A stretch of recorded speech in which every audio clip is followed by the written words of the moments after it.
Saudaraku, apakah benda ini berguna? Jin Miaosen tidak bisa menahan diri untuk bertanya. 11.000 koin ametis, tapi, meskipun dia menghasilkan banyak uang kemarin. Tapi bunga ini juga agak ganas, kan? Tang San tersenyum sedikit dan berkata, aku bertanya-tanya, apa yang dibutuhkan pohon untuk tumbuh?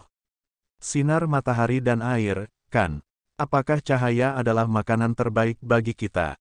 Dan tombak naga cerah itu juga dapat meningkatkan kekuatanku. Aku belajar menembak ketika aku pergi berlatih, dan itu tidak buruk. Kebetulan pertandingan ini tidak memiliki senjata, dan aku pikir tombak naga ini sangat cocok untukku. Asalkan menurutmu itu bagus, kata Jin Miaosen sambil tersenyum. Lagi pula, uang itu baru saja diperoleh kembali kemarin. Kemarin, ketika melihat beberapa buah emas biru dijual untuk ribuan koin ametis, itu benar-benar diyakinkan. Orang luar tidak tahu bagaimana buah emas biru lahir dan apa yang dibutuhkannya. 11.100 koin ametis, ruang VIP nomor 10. Su Anyu menawar lagi. Tang San dengan sangat tenang menekan angka 12.000. Pada saat ini, suara Jingjing datang dari dalam dirinya, dan Jingjing tidak bisa menahan diri untuk tidak mengeluh. Ayah, kamu melakukannya dengan sengaja. Hanya karena itu menyapa Xiao Mei. Itu benar. Apa, kamu merasa kasihan pada muridmu? Kata Tang San sambil tersenyum. Ayah, aku tidak menyangka kamu akan sangat berhati-hati. Tombak naga cerah ini sangat penting bagi klan naga cerah. Jika kamu benar-benar bertanya, aku khawatir akan ada banyak masalah. Tidak bisa membantu mengatakan. Tang San tersenyum dan berkata, tidak, aku memilikimu. Bagaimana klan naga bisa menyusahkanku? Kamu bisa ceroboh tentang hal-hal lain, tetapi tentang Xiao Mei, tidak. Ya, dia adalah pria yang sangat berhati-hati dalam emosinya dan suka cemburu. Di ruang VIP pada nomor 10, Su Anyu meraih Tang Mo Huang yang ingin menghadap keluar, meskipun napasnya menjadi berat, dia masih menahannya. Di depan semua kaisar, jika begitu impulsif, bagaimana bisa menjadi penguasa kota kristal di masa depan? 12.000, 12.000. Ini benar-benar di luar anggarannya. Terus naikkan harganya, kakak Anyu. Aku bisa meminjamkanmu uang dari pihakku dulu, kata Sun Honghao tiba-tiba. Su Anyu merugikan, ketika Sun Honghao memfilmkan tahta beku sebelumnya, itu tidak meminjamkan uang kepada pihak lain. Tetapi saya tidak mengira bahwa pihak lain akan benar-benar mengirim arang di salju pada saat seperti itu. Napas dalam-dalam, ia masih berusaha dan berkata dengan senyum masam, aku tidak bisa begitu egois. Uang itu bukan milikku, itu milik klan naga cerah. Meskipun kita semua ingin mendapatkan artefak ini kembali. Jika kita terus menaikkan harganya, itu tidak sepadan. Lupakan saja, saya akan menyerah. Dalam hati, ia sangat ingin terus menaikkan harga, dan masih bersaing dengan koin ametis dari Sun Honghao. Namun, apakah benar-benar baik bagi klan naga Guangming untuk benar-benar menggunakan harga setinggi langit untuk memenangkan artefak ini? Terutama jika masih gagal memenangkan pertempuran dalam keadaan ini, maka saya khawatir itu tidak akan pernah memiliki kesempatan untuk menjadi kaisar. Akan ada tekanan besar di dalam klan naga. Pada saat kritis, akal menang atas, dan ia menyerah ketika ia sangat enggan. 12.000 koin ametis, apakah ada kenaikan harga lebih lanjut? Kaisar penghancur jiwa di atas panggung juga penuh kejutan saat ini. Ini bukan kenaikan harga, ini benar-benar tentang memenangkan artefak ini. Jin Miaolin dari klan pohon emas biru ini benar-benar keras kepala. Jika praktisi lain berpikir bahwa Kaisar King Kong Jing meninggal di tangan leluhur pohon, maka dia, yang berada di tempat kejadian sendiri, tidak melihatnya seperti itu. Saat itu, sebelum bertarung dengan King Kong Jing Huang, Jin Miaolin sangat tenang, dan pada pertarungan berikutnya terlihat, memang menjelang pohon, yang juga membawa energi kehidupan yang sangat besar. Namun, Kaisar penghancur jiwa mengenal King Kong Jingjing dengan sangat baik.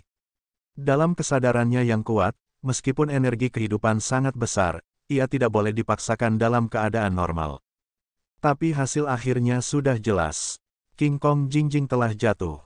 Jadi, terlepas dari kekuatan leluhur pohon, apakah Jin Miaolin ini sesederhana itu? Matanya sedikit menyipit, dan penghancur jiwa tiba-tiba merasa di dalam hati bahwa mungkin, Patriark klan Pohon Emas Biru benar-benar ingin pergi keluar untuk berpartisipasi dalam pertempuran kaisar kali ini, dan ingin berada di tempat. Dari sudut pandang keuangan murni, klan Pohon Emas Biru benar-benar kaya dengan menjual beberapa buah emas biru itu. 12.000 koin ametis, pertama kali. 12.000 koin ametis, kedua kalinya. 12.000 koin kecubung, ketiga kalinya. Kesepakatan. Setelah 3 kali menawar, tombak naga cerah akhirnya dibeli oleh ruang VIP nomor 8 dengan harga tinggi 12.000 koin ametis. 2 lot berturut-turut telah dijual dengan harga setinggi langit, dan pembelinya adalah orang yang sama. Bagaimana kamu tidak membiarkan penonton mendidih? Kemarin, meskipun klan Pohon Emas Biru juga bergerak, dibandingkan hari ini, itu jauh lebih buruk. Kemarin aku baru saja membeli Frozen Throne dan biji teratai stand-in, tetapi 2 potong bersama-sama tidak semahal yang hari ini, harganya langsung 17.000 amethyst coins. Ditambah aku kemarin, uang hasil penjualan buah emas biru sudah hampir habis. Hadirkan lot ketiga, suasana hati kaisar yang menghancurkan jiwa sedikit rumit saat ini. Tapi untuk kamar VIP ke-10, suasananya sangat buruk. Suanyu duduk di sana dengan wajah marah, dan akhirnya mengumumkan jatuhnya palu. Dia telah menerima pukulan besar, dan hati dilubangi dalam. Butuh begitu banyak upaya untuk membuat tombak naga Guangming muncul di pelelangan, tetapi tidak berharap untuk dipotong oleh pihak lain. Ini hanya rasa malu. Saudaraku, mengapa kita tidak? Tang Mohuang mencondongkan tubuh ke depan, dengan melihat tajam di matanya, membunuh. Suanyu meliriknya dan berkata dengan dingin, ini adalah istana leluhur. Dia juga penguasa kota. Apakah kamu tahu berapa banyak kaisar yang merawatnya? Jangan katakan kata-kata tidak cerdas seperti itu. Tang Mohuang berkata dengan sungguh-sungguh, itu saja. Lihat saja sebagai penjahat. Apakah keluarga emas biru ini begitu kaya? Dikatakan bahwa buah emas biru yang dijual tidak dapat digunakan selama bertahun-tahun. Lalu dia mengambil semua uangmu. Petik 2.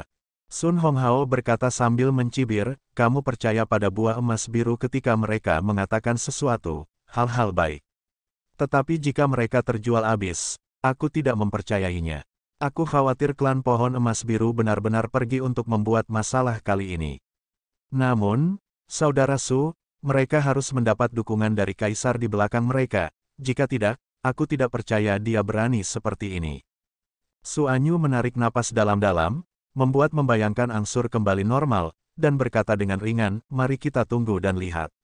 Pelelangan belum berakhir, tanpa tombak naga cerah, itu tidak terlalu mempengaruhiku. Di ruang VIP pada nomor 8, Jin Miaosen sangat bersemangat.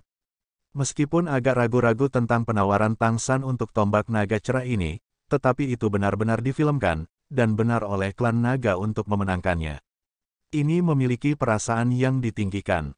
Kapan klan Pohon Emas Biru menjadi begitu cantik? Para tetua lainnya tidak memiliki pendapat tentang tindakan Tang San. Awalnya, kali ini mereka berencana untuk mendukung Tang San dengan segala yang mereka bisa. Tang San Zuting berhasil melakukan pembekalan dan resmi menjadi pemilik kota-kota Jianmu, dan tugas dasarnya telah selesai. Setelah hari-hari ini, bagaimana mungkin mereka tidak melihat bahwa hanya di tangan Tang San klan Pohon Emas Biru dapat dihidupkan kembali. Pelelangan berlanjut. Item ketiga masih merupakan item yang bagus, tetapi lebih lemah dari 2 item sebelumnya. Ini adalah baju besi yang dapat beradaptasi dengan tubuh apapun dan memiliki pertahanan yang kuat. Tang San secara alami tidak tertarik dengan ini, dan biarkan penawar lain menawar. Lelang berlanjut, dan semua jenis harta langka terus muncul di meja lelang. Mungkin itu dipengaruhi oleh harga tinggi berturut-turut Tang San untuk 2 lot.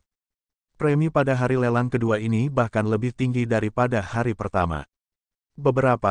Untuk sementara waktu, seluruh lelang halaman leluhur dapat dikatakan berjalan lancar. Ruang VIP ke-8 tempat Tang San dan yang lainnya tidak bergerak lagi, seolah-olah dia baru saja membangkitkan suasana dan kemudian menyelesaikan misi. Dan ruang VIP nomor 10 tempat klan naga berada juga tampak sangat sunyi, dan juga tidak melakukan penawaran pada rangkaian lelang berikutnya. Masih banyak item yang layak untuk ditembak di setiap ruang VIP, dan praktisi yang berbeda membutuhkan hal yang berbeda. Tak banyak yang lewat. Di sore hari, ketika menemukan beberapa barang lelang yang lebih cocok untuk pengembangan umat manusia, seperti beberapa harta langka yang dapat meningkatkan kemurnian energi, Tang San juga akan menemukan. Buat beberapa persiapan untuk masa depan untuk terus menciptakan lautan tak tertandingi di dunia manusia.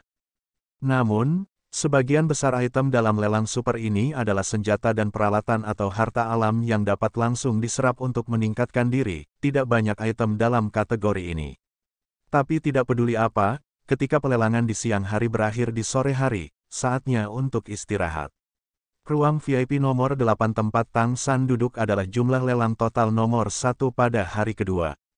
Kekayaan klan pohon emas biru sekali lagi memasuki kekuatan semua kelompok etnis.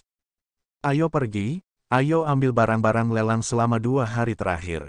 Tang San berdiri dan berjalan keluar. Beberapa tetua buru-buru bangkit dan mengikuti, dan tetua pertama berbisik di sampingnya, klan naga, apakah itu? Bagus, Tang San melimpahkan, menunjukkan bahwa dia akan baik-baik saja. Di depan begitu banyak kaisar, dan masih di istana leluhur, tidak peduli tidak bahagianya keluarga naga, mereka tidak akan dirugikan di sini. Belum lagi Su Anyu belum menjadi penguasa Crystal City, bahkan jika sudah, kedua belah pihak harus setara di pengadilan leluhur dalam hal status. Berjalan keluar dari ruang VIP, di luar berisik. Dibandingkan hari pertama, peserta lelang jelas lebih lelah. Tinggal di tempat sempit selama 2 hari jelas bukan perasaan yang menyenangkan, tapi bisa berpartisipasi dalam lelang super ini adalah kesempatan langka bagi setiap penawar. Jam aktivitas dan istirahat ini, setiap orang secara alami harus bangun dan bergerak.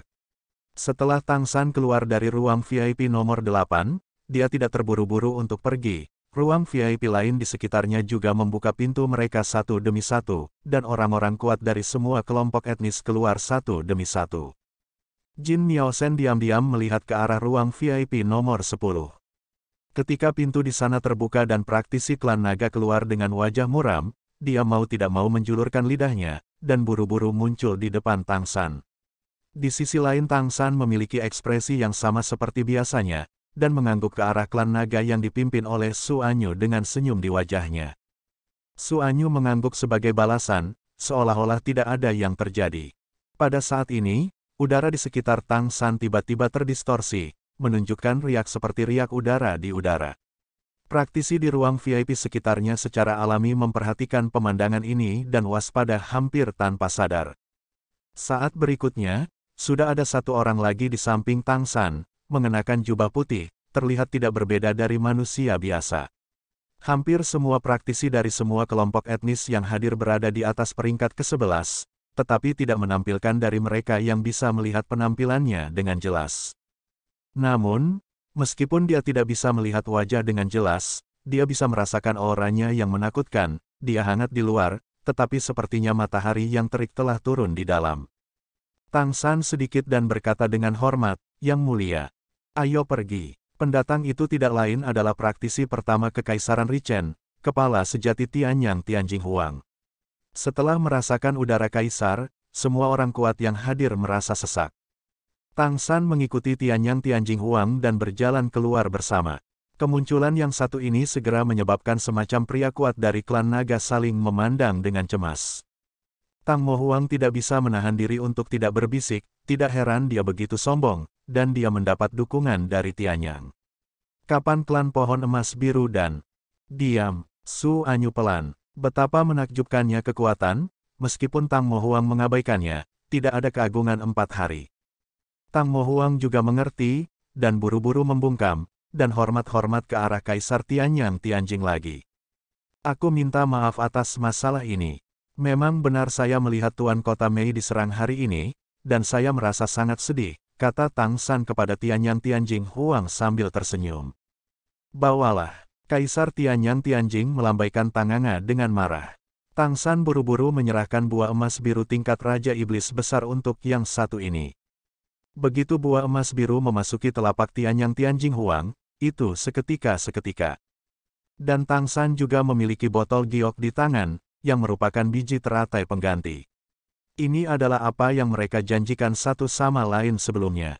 Tepat setelah lelang siang hari berakhir, Tang San menggunakan akal ilahinya untuk menghubungi Tianyang Tianjing Huang, mengatakan kepadanya bahwa dia ingin mengambil banyak untuk pengiriman, dan khawatir akan ada praktisi dalam bayangan, meminta dia untuk berlindung. Tang San tidak berharap orang ini datang sendiri, dan secara pribadi mengikuti ke kantor pengiriman untuk mengambilnya. Munculnya Kaisar Tianyang Tianjing tidak diragukan lagi mengejutkan kelompok itu, dan membuat orang-orang kuat yang memiliki beberapa pemikiran tentang klan pohon emas biru tanpa sadar menjadi tenang. Kamu sangat murah hati. Apakah kamu menembakkan tombak naga cerah hari ini untuk menargetkan klan naga? Tanya Tianyang Tianjing. Tang San tersenyum dan berkata, karena semua orang telah berpartisipasi dalam kompetisi harus bertarung. Kita akan bertemu dengan Richen kita. Kemudian jika tombak naga Guangming jatuh ke tangan Suanyu, itu akan meningkatkan kekuatannya. Petik 2. Kaisar Tianyang Tianjing meliriknya, kamu sangat berani, lebih berani dari yang aku bayangkan. Itu bagus. Jika Tang San tidak memenangkan tombak naga cerah hari ini, Kaisar Tianyang Tianjing tidak akan muncul, ini dia. Ketika harga tinggi 12.000 koin ametis memenangkan lot, Kaisar Tianyang Tianjing tanpa sadar melirik Tang San. Harga ini jauh melebihi nilai sebenarnya dari tombak naga cerah. Tetapi seperti yang dikatakan Tang San mungkin tidak memiliki banyak hari untuk membantu dengan tombak naga yang cerah ini, tetapi Suanyu tanpa senjata ilahi ini pasti akan memiliki dampak yang besar. Dari sudut pandang monster roh yang berpartisipasi dalam kompetisi ini, jelas sangat menguntungkan. Suanyu adalah pesaing kuat dalam pertempuran untuk menduduki kaisar ini. Tentu saja, Kaisar Tianyang Tianjing akan berpikir bahwa kemampuan Tang San dapat menentukan apapun dalam pertempuran menduduki kaisar, dan mendukungnya untuk menjadi kaisar di masa depan belum dimulai dari pertempuran menduduki kaisar ini. Tapi Tang San berturut-turut memenangkan dua lelang penting, esensi dari Kaisar Iblis Besar Tianhu dan Tombak Naga Cerah, yang pasti merupakan pukulan besar bagi Tianyu, dan tentu saja itu adalah hal yang hebat bagi Kekaisaran Richen. Tidak apa-apa kamu mendidikku, kata Tang San. Aku tidak pernah mengajarimu untuk menjadi anak yang hilang. Kaisar Tianyang Tianjing tidak bisa menahan tawa. Mengikuti Tianyang Tianjing Huang sampai ke pengiriman pelelangan besar, perlakuannya sangat berbeda. Kemanapun dia pergi, hampir semua ras harus dan memberi hormat kepada mereka. Adapun pengiriman, itu tidak bisa lebih mudah. Tidak perlu khawatir tentang siapapun yang berani melakukan gerakan kecil di depan Kaisar Keagungan 4 hari ini yang kemungkinan besar adalah orang paling kuat di dunia saat ini. Tang San tidak benar-benar membayar, dia membayar hanya buah emas biru. Dia tidak hanya mengambil kembali semua yang dia foto, dia mengambil kembali koin ametis ekstra.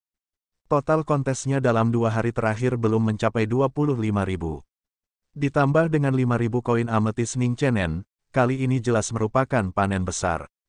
Dimulai dengan tombak naga Guangming, Tang San segera merasakan elemen cahaya yang sangat murni dan kuat turun dari laras tombak. Dan dalam elemen cahaya yang sangat murni ini, masih ada sedikit pemberontakan.